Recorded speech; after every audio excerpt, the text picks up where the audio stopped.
Hi, I'm Jim Jackson, and I'm bonding over bonds with Lauren Spalton. It's a pleasure to be here, Jim. Well, welcome, Lauren.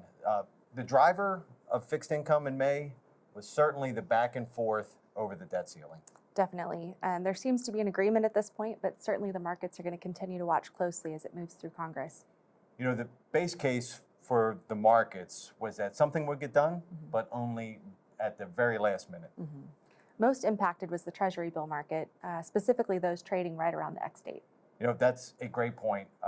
The X date, which is the date at which the Treasury would run out of cash, and presumably when the U.S. would default on its debt or somewhere around that date.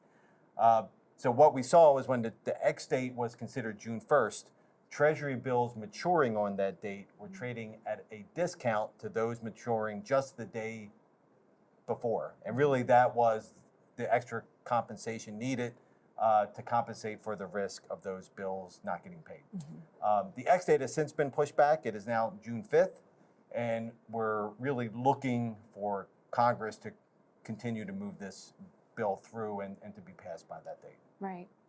And although the debt ceiling has dominated the conversation, we also saw higher rates across the curve and negative returns across most of the fixed income indices this month in May.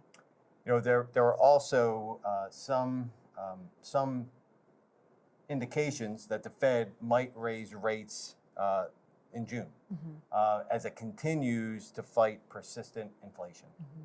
Yes, and as you know, increasingly tighter monetary policy might increase the risk of recession, and that's something that we've talked about in our previous bonding over bonds. Sure, so we really think that investors this next month should be looking for the next report on inflation, what the Fed does with rates, and the ultimate raising of the debt ceiling to remove that overhang from the fixed income markets.